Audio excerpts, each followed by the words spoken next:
أعوذ بالله من الشيطان الرجيم. بسم الله الرحمن الرحيم. Assalamu alaikum wa rahmatullahi wa barakatuh. Dear viewers, to the show, think about it. Today's topic is one that, let's say, is as a word used quite a lot, but is it understood? We're going to start off with a story. The story takes place within a home of a couple, and they've got some kids as well, and they invite people to their house for dinner. So they invite their parents as well, so that means the children's grandparents. They invited their brothers and sisters, their siblings, who brought over their kids as well, and they wanted to have dinner. During dinner, when one of the ladies tried to feed her baby boy, the baby boy wasn't eating the food, was protesting that, don't want to eat it. And so the mother looks back at the husband, with frustration says, "Oh, he hates this." And before the father could say anything, the grandfather responded. And the grandfather said, "Why would you use a word that is so deep in terms of its magnitude? For a child that's just protesting against eating, maybe the child's not hungry right now. Everyone goes through a phase where you don't eat as much. Why would you use the word hate, or why would you use the word hatred for something like that?" And so the mother was quiet, obviously. The grandfather was speaking. And the grandfather said that the word hate, or hatred in general, it doesn't just mean dislike. It means when you have a very strong negative emotion towards something which reaches enmity. So you see something as an enemy. That is when you use the word hate or the term hatred. So you don't go about using it all the time, or for little things at least. The question is, and the moral, first off, of the story is that we quickly label things and we categorize things based on our perception. Oh, this is not good, we don't like it, hate. But the moral of the story also states that we hate too often. We're ready to label anything and say that we hate this. Now, this example that I gave you is a very minor example. It's the tip of the iceberg. But that word hate, in fact, that feeling and emotion that we have of hatred, that itself is something so powerful and so negative. How does that even come about? The question is hatred something that we're born with? Or is it something that's taught? Today we're going to answer that question, and at the same time, we're going to have a look at the culprits. Why do we hate? What's the reason hatred comes about? How is hatred taught? How are children taught to hate? How are adults taught to hate? And then we're going to have a look at some solutions, if possible. So, why do we hate? And is there a culture today that promotes hatred? This basically means that we need to answer these questions. The University of Cadiz in Spain did a research on this. In fact, they had 3 postgraduate students who were doing their PhDs, and they did a very solid research on this. The names of those students, I'd like to praise them and I'd like to give them credit for this, was Jose Navarro, Esperanza Machina, and Inmaculada Manacho. These 3 postgraduate doctoral candidates did a research on hatred. And they did a research on called the psychology of hate. And they termed it quite simply. Hatred is based on perception of the other, which basically means when we dislike something, which is the first level of what hatred becomes, is basically based on perception, how we see things. If we don't see eye to eye on something, or if we see something is different from us, or even within us, there's some difference of opinion or there's a difference of a school of thought, it ends up becoming hated, disliked. But all of this has a very deep relationship with ourselves. Hate is a learnt process. The only difference between hate and any other subject you will study in the world is that hate is taught like that, easily. And for this, we can categorize 3 places or 3 phases of life where hate is basically brought into the scenario and people end up developing it or learning it. At home, at school, at work. These are 3 places which everyone's familiar with, and everybody has some form of relationship with these 3 places. Let's take a look at home first. At home, whenever a parent, I'm not saying every parent does this, but many do. Whenever a parent compares a child to another, whether it's your own children that you're comparing, or whether you're comparing to the neighbors, or your family friends, or your cousins, when you start comparing, and especially when you compare to say that someone else is doing this better than you are, what's wrong with you? Or someone else is doing this, why aren't you doing it? The wording used by parents sometimes to compare is not the best. And so what ends up happening is that the child that's receiving this feedback, this analogy, this comment, obviously doesn't feel very good about that comment. Nobody wants to be compared with anybody. Everyone has their own skill set. Everyone has an area of their life or something that they're good at. And obviously, they have shortcomings as well. And then the second point within the house is when parents argue with each other. And sometimes, by accident, by a hike of emotions, whatever the scenario is, parents end up arguing in front of their children.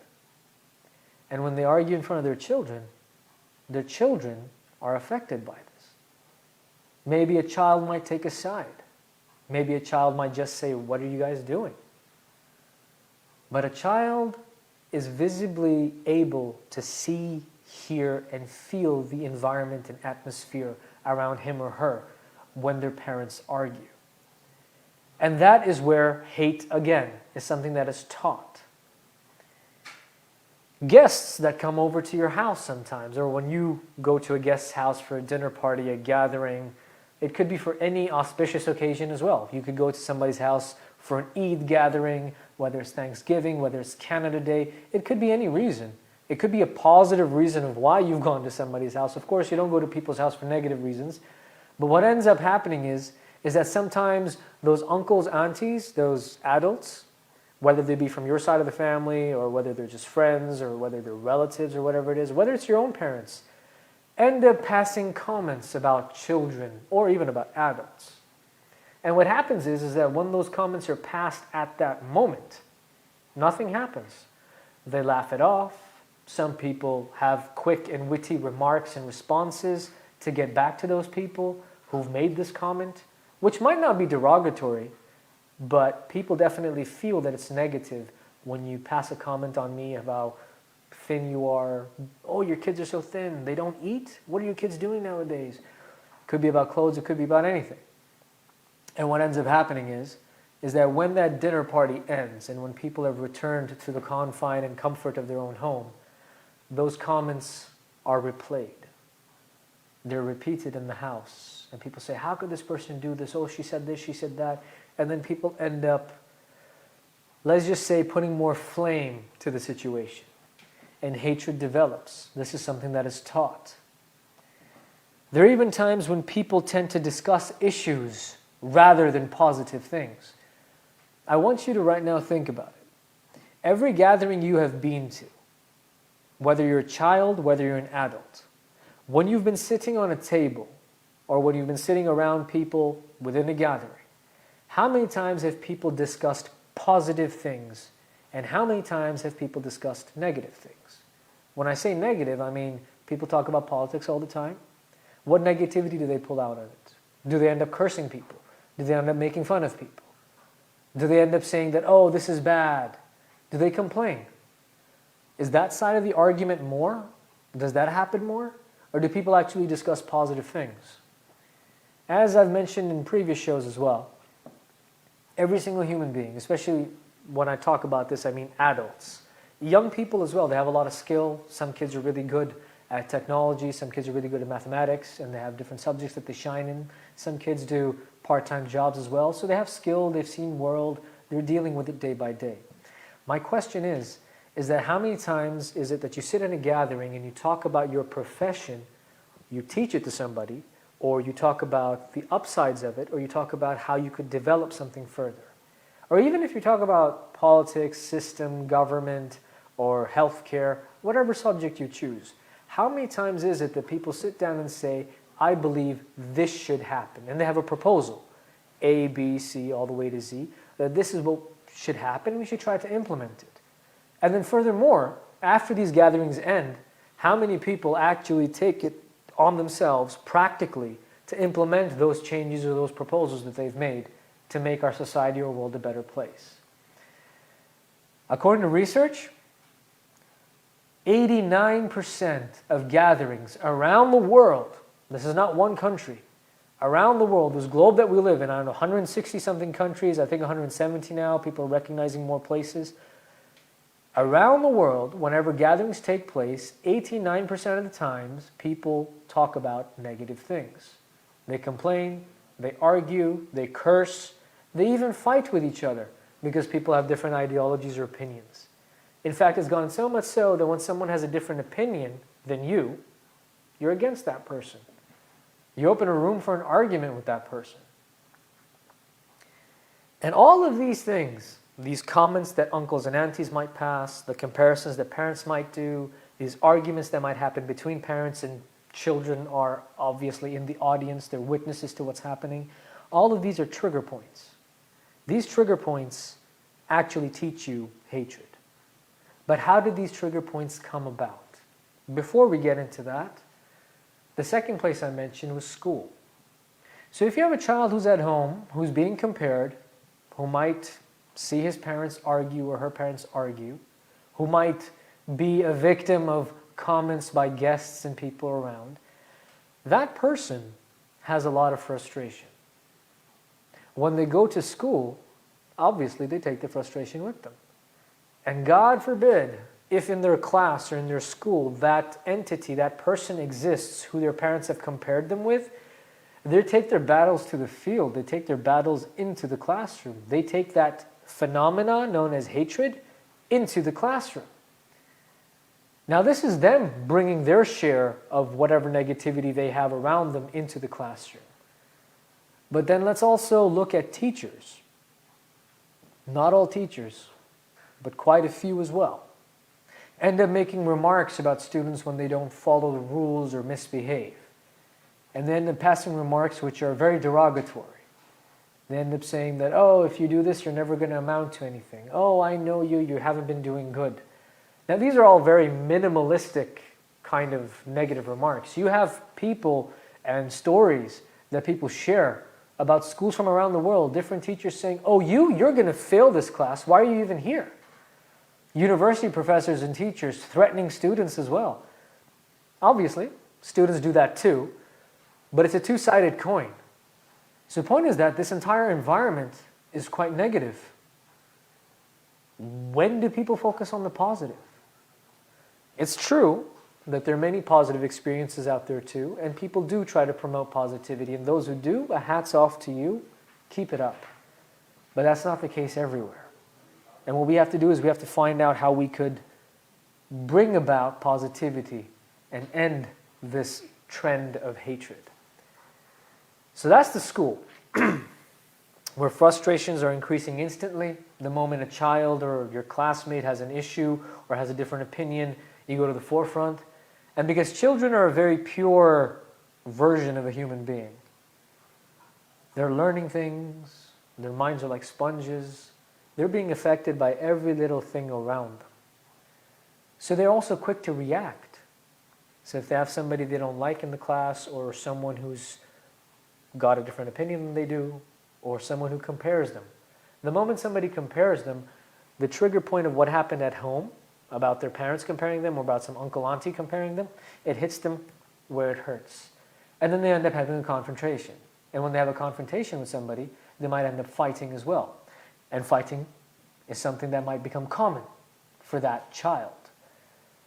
Now, children are basically programmed to find negativity because that's the only thing they've received at home, in gatherings, when they go out.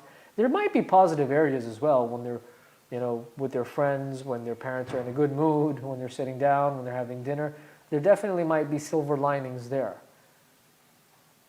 But the society that they're living in is very quick to provide them hatred. It's very quick to provide them judgment. It's very quick to provide them a wrong side of things. And the only thing that these children can trust, and when I say trust, it's a very bold word to use, is technology. Because technology doesn't talk back to them. Technology doesn't judge them. It's a tool they use. And in a technology-based era, in an era of social media, children who are facing frustrations at home, at school, or wherever they are, they resort to something to release that tension. Just as adults do. People who indulge in sport. Why do they indulge in sport? It's so they get some time away from their stressful life. They go indulge in sport. They play cricket, basketball, hockey, some sport, soccer. And when they play these sports, obviously they want to probably remain fit, but they're also trying to get away from stress. With a child who's quite young, who's still figuring himself or herself out, technology is at their disposal. So they end up using that. They end up going to social media. They end up going on YouTube, watching comedy shows or whatever it is, Netflix or something. And then parents complain that you spend most of your time on technology. The only thing is that these kids cannot respond to their parents without hurting them and saying that, well, you know what? This thing doesn't give me any kind of negativity. You do. And basically, that's something that kids can never say, but that's something that parents should understand. And then we move on to the third facet. I talked about work. Now, when I talk about work, the corporate environment, I have one question. Do companies today, do they care about their employees more than they care about money? If your answer right now is that they care about money, of course you should care about money. Of course, money is something that you need. That's how a business works. No. That's not the true essence of a business, a corporation, an organization, an institution, whatever facet you're in, whether it be a university, whether it be a business for cars, whether it be a pharmaceutical company, whatever it is. These companies were not supposed to be built on making money. The idea of becoming an entrepreneur and going out and opening a business is when you see that there's a lack of something in the market, when you want to be a benefit to society. You're going to offer them a product or a service that's going to make people's lives better. That is how a business comes. And if your business and your passion and your reason is actually true and you're loyal to it, money will come. Rizq min Allah. Allah subhanahu wa ta'ala will find ways of giving you rizq. But you have to make sure that you are clear on your idea. But unfortunately, companies today, do they do that? Many companies and many businesses that are opening up today in the 21st century especially, aren't because of the fact that they're good at something. Sometimes it's not even that they're good at something. People with money look around and they see, where's the scope? Are people buying cars more? Are people doing real estate? Are people into telecom? Are people into this? And when they see a scope that, oh, the telecom market has these many people who want to buy products, so let's get into that. And then they start learning on the job on how telecom works. Some people, fortunately, find an interest in that, and then they become successful. Some people don't find an interest in it, so they hire people to work in that position, to actually end up servicing and moving the product along. But that isn't the way to be successful in business. Because what ends up happening is the very existence of your business is questionable. You came into business to make money. You start a business when you can be a benefit to society and you're fulfilling a gap that exists. Or maybe there is a product, but you can do it better. And that's why you open up a business, or that's why you become an entrepreneur, or you become an inventor. But because of today's model of what's happening, I've talked about shareholder primacy in my previous show as well, and how businesses react and do things. I've been to quite a few business conferences, company conferences for different companies as well. Apple, Macintosh basically, Microsoft and all these other places. And what you would see is that many people in many organizations, not all, but quite a few, They talk about how much revenue they can generate, or they talk about how much they can beat their competitor. And they can be number one in business. For all of you people who are business owners who are watching this today, or if your children and your parents own businesses, I'd like to just hit you with a hard fact right now. There's no such thing as being number one in business. You can be number one for a time, but you can never be number one forever. There are going to be other companies that are going to come out and do something better than you can. The same service, but in a better way. In fact, 10, 20 years, maybe the very product that you have will become obsolete, of no use anymore. And when that happens, another company or somebody else, an entrepreneur, young people will come out and bring that product along. Today, in this world, we have many people who we regard as great entrepreneurs, people who are millionaires, billionaires as well. I think we can all agree that 20 years from now, there's a child somewhere right now who's 8, 9 years old, around the world, they're different people. 20 years from now, we're going to have new millionaires, new billionaires. I think we can agree with that. There are going to be other people who come up with some product, something, have a business, and make it big. Right now, those seats are vacant. It could very well be you. But how do you work and how do you do things? So I've given you a background on how business works. Now what ends up happening is that when somebody works in a corporate environment, because companies tend to care more about money, they don't care about their employees that much. When an employee makes a mistake, there's a target on that employee's back. You'll get complaints immediately. Your manager, supervisor, boss will call you in to talk to you. You'll get a warning maybe. You'll be let go if the situation is dire. All of these things are guaranteed. If you don't do your job well, you're out. Where's the guarantee that you're going to be stable? Where's the guarantee that you can actually do a job, be happy about what you do, you're content where you are, and your company or your whatever it is not on your back? That's a question. Some companies like this definitely do exist. And it's a great thing they do because they actually set the precedent. They're a model for other companies to follow. Whenever business conventions happen, different business owners go to these conventions, it's a good way for them to learn how to run their business. But what happens is people are so focused on performance. If someone's performing well, they don't do anything. But the moment their performance goes down, they start judging, warnings, and all these things. And then in the corporate environment, when you enter, because of all this competition, because money, money, money is what people are running after, your numbers, your performance, your clients, if you're a teacher, your student body, the feedback you're getting, every term, how many students are registering, if you work for a car dealership, how many cars have you sold, what's your commission on this, what have you done, etc., etc., etc. There's a race that's happening. And because of this, employees end up becoming competitive and not healthy competition sometimes. Sometimes it's brutal. Because somebody wants to make sure that they don't lose their job, they end up pulling the thread of somebody else's. It's not their fault that they did this. The system kind of forced them to do this. But they've been so used to doing this, it's become second nature to them. People end up bringing harm to others on intent, so they don't get harm to themselves. It's not that I'm bringing you harm because I like giving you harm. It's more like if I don't harm you, somebody's going to harm me. Or if I don't harm you, you're going to harm me. So let me act first. And when that happens, you know what's learned? You guessed it. Hatred. People learn how to hate. Now I've mentioned 3 different areas and aspects of life and phases which people are in right now especially, and they're always going to be in, where hatred is kind of brought out. Now I'm going to tell you the culprit, the reason of why this is happening. And the reason is social media, news, and the internet. These 3 things have hiked hatred up. They're a mode, a medium, a platform to learn hatred.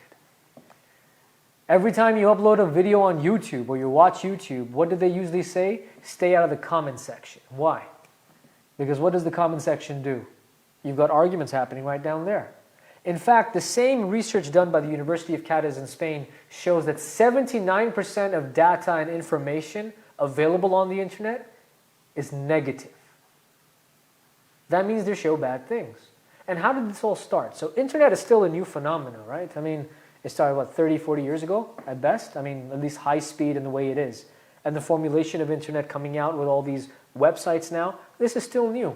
15 years ago, 20 years ago, Facebook didn't exist. YouTube didn't exist. They're all new phenomena that came up. So even prior to the internet, what was the root cause?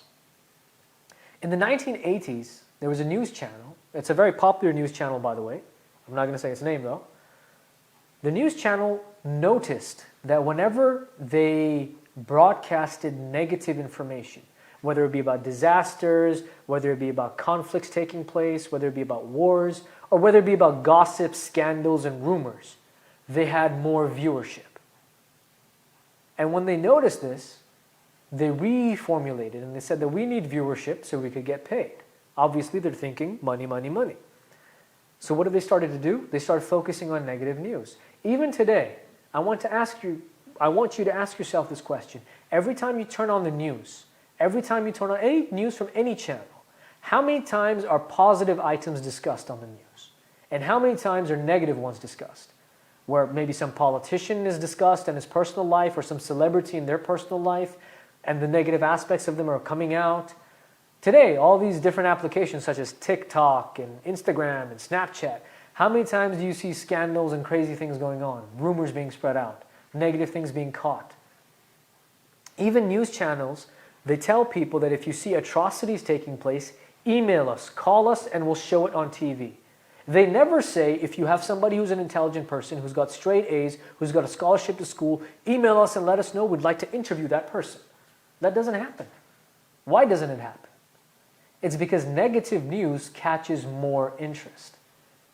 People are more interested in bad news than they are in good news. And that is the root of it. So when this starts happening, how many adults do you know? In fact, the dear viewers that we have, how many of you adults watch the news? It could be from any country, any channel that you watch. How many times a day do you watch it? Not times a week, not times a month, times a day. How many times do we turn on the news and we watch it? 2, 3, 4 times? You watch different bulletins happening, the headlines are coming on. Oh, there's a small report on this happening. And usually it's about talk shows where people are talking about politics or people are talking about the government or something, because those are the main topics that people like to focus on. The question is, how much of that is bad and how much of that is focusing on good? Even if somebody tries to do good, if you have political parties or if you have people with different opinions sitting down, even if someone has tried to do good, the other person is saying, so what? You've done 10 things that were bad. And we're back to focusing on the negative. And that is what the news found out. I mean, obviously, they probably saw this early on as well, but in the 1980s, when they did their research, when they saw their analytics, and they saw the statistics of how many viewers are watching what content, they found out that negative news was responded to more. And that's how we can make money. Till date, that is a formula that is being used. With that, social media. Even when you have social media, I've mentioned the example of YouTube with you, that you stay out of the comment section. People love to argue nowadays. Why? Because, as I said, hate is a skill that is easily taught, as opposed to any other subject. Even if you're good at math, you could easily learn hate. If you're bad at math, you can still learn hate. Hate is an emotion that is taught, and it's so easy to learn. It probably takes one word from somebody and you start hating. And many people, even in the past, leaders, have also said that you can't make everybody a well-wisher, because not everyone is going to be a well-wisher. You'll always have some haters, some people who don't like you, but you're not here to please everybody. They've actually accepted that hate is amongst society. Hate is a culture that exists. The question is, why have we accepted that it's a culture that exists? And can we solve this issue and this cultural trend and remove hate from the picture? Now, We've talked about the reason and the culprit of hatred. Today, I want to talk about how much time parents spend at home with their kids. I'm coming to the solution. Usually parents at home, they watch the news, of course, because they have to be up to date with what's happening around the world. But at the same time, how much time are they sitting down with their children and talking to them face to face, asking them how their day was, what their thoughts are? How many parents know about the skills that their children have? How many parents know about the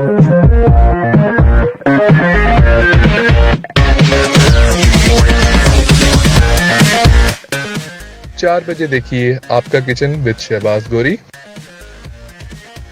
सुबह 5 बजे देखिए सितारे और हम। 5:30 बजे देखिए message of mercy. शाम 6 बजे देखिए दीन और दुनिया। इस्लाम इन मॉडर्न टाइम मजर अयूब के साथ देखिए हर मंगल शाम 6 बजे और हर जुमा शाम 5 बजे। हालात हाजरा सलमान अरशद के साथ देखिए हर पीर को शाम 7 बजे और जुमेरात 8 बजे। Think about it Salman Qureshi के साथ हर मंगल शाम 7 बजे। Reality coffee talk Tahir Qureshi के साथ देखिए हर जुमेरात 7 बजे। टुनाइट टॉक रिजवान असलम के साथ हर जुमे को 7 बजे। कससुल अंबिया सलमान अरशद के साथ हर इतवार 7 बजे। देखिए तकरार कीजिए तकरार समीना जबीन के साथ रोज रात 9 बजे।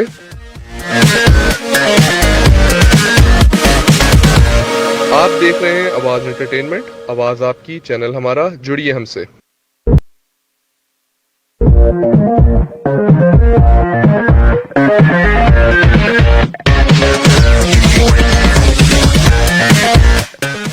चार बजे देखिए आपका किचन विद शहबाज गोरी। सुबह 5 बजे देखिए सितारे और हम। 5:30 बजे देखिए मैसेज ऑफ मर्सी। शाम 6 बजे देखिए दीन और दुनिया।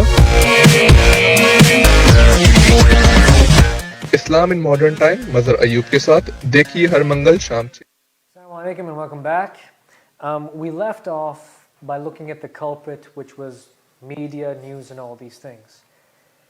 And I wanted to talk about parents today. When they go home, how much time they spend with their children. They spend time on the news, they spend time on their phone, they call their colleagues and friends. They might even work at home quite a lot as well after they've come back. But how much time do they spend with their children getting to know them as people? How many parents know about the skills that their children have? How many parents know about the interests that their children have? And how many of them accommodate them on that? Talk to them on that. How many of parents have a common interest with their kids as well? These are all different questions that need to be answered. There's a story of a teacher. It was a parent-teacher meeting, and a parent came and sat down with the teacher and asked, "How's my son doing in class?" And before the teacher could answer, the parent also said, "I'm very busy in my business and I have a lot of work, so I don't really spend much time. It's his mother who takes care of him." And then the teacher stopped the parent. And the teacher said that your first business, your first priority is your child. Then your businesses come. Then your other work comes out. Give time to your child. To which the parent couldn't really respond. Maybe the parent was taken aback, something happened. Maybe the parent didn't ever come to another parent-teacher meeting again because of an ego issue. But the truth is, there's a very important lesson here. How much time are we giving our children? And when we do, how many of the moments that we have with them are we spending on negative thoughts, and how many of them are we spending on positive ones? It's important to encourage kids, show them right from wrong and everything, because today's era of social media and technology, the culprit, the reason why hatred exists, has done one more thing. It's taken away the ability for people to think. Kids open up social media nowadays, even adults, they open up social media, you go on Facebook, Instagram, you see a picture of your friend in some beach, on some beach in Malaysia or Bosnia or whatever it is, and he has a picture where he's posing, and he has a comment, everybody's like liking it, and saying, I miss you, bro, miss you, man, want to get me something from there. We've become so indulged in reacting to information that we've stopped having original thought. So basically what I'm trying to tell you is that we've stopped thinking. And when we do think, we think within a limited confine of what this world has to offer. So when you do think, you think about technology and how you want to get into it or use it. How about making it better? Few people think of that. Some people do, but few people think of that. When you're sitting down and you're bored, instead of thinking of something, looking outside, sitting outside, looking at nature, looking at people across the street, thinking about, oh, what if we can do that? Which is innovation. We don't do that anymore. We let smartphones, tablets, and technology occupy that time, where then you end up looking at news and you end up following people, whether they be famous, whether they be politicians, whether they be celebrities, and you end up reacting to the way it is. And you end up wanting what they have or wanting what they have to offer. Because when you think and you're able to think and you're able to use your mind and brain, you end up developing new things. And new things not as in a new concept or new form of product or something that was going to change the world. It could be, but even how to make current things better. In the 1940s, at the time when Germany was a superpower, the world thought it had reached the pinnacle of development. They had thought that they had reached the pinnacle of development. They had cars, telephones, planes, weapons. They had the radio. They had trains. They had everything. They thought that they had reached the pinnacle of development, and that's what's going to happen. Today, when you talk about the 1930s, you're like, oh, wow, back then? Because today we have better cars. We have better planes, better means of transport. Smartphones, no more telephones. Telephone is an old concept. People don't even have telephones in their houses anymore. Many people don't even have a telephone. They use your mobile phones. So we need to come back to thinking. Because what technology has done is it's made us want something that we don't have or something that is superficial, materialistic. And then society has made things negative. Some solutions that I can suggest to you are to close the news. Instead of watching it three times a day, watch it 3 times a week. The rest of the time, spend it with your kids. Motivate them, encourage them. Tell them stories about your past as well. Have them understand a little bit more about where you come from. You know, when people say there's a generation gap and there's a communication gap between parents, it's up to us to reduce that gap. So use these moments to sit down and talk to your children. Relate with them. Find out what they like. If they like video games, play video games with them too. That's something, find a way to bond with your child. So both of you can grow together as well. You as a parent and your child as a human being. And don't compare kids. Don't compare children with one another. Not your own kids, not with the neighbors, not with a family friend. Don't compare. Because the moment you compare, you've opened the room for your child to start hating. Carry yourself in a positive way. Because hate is something that doesn't help anybody. Be somebody that you would like to be friends with. Be somebody that you would trust. Be somebody who you would like to actually go out with and sit in a gathering with. Be somebody who you think you could learn from. Because when you do this, you make yourself into a better person. And thus society becomes better as well. That's the advice I can give you. Because when we come into this world, we depend on people, right? We're babies, we depend on our parents, uncles, aunts, whoever around us, until we become independent. But when we become independent, what we should be doing is, we should be able to be those people that others can depend on. Think about it. Thank you very much for tuning in. Assalamu alaikum wa rahmatullahi wa barakatuh.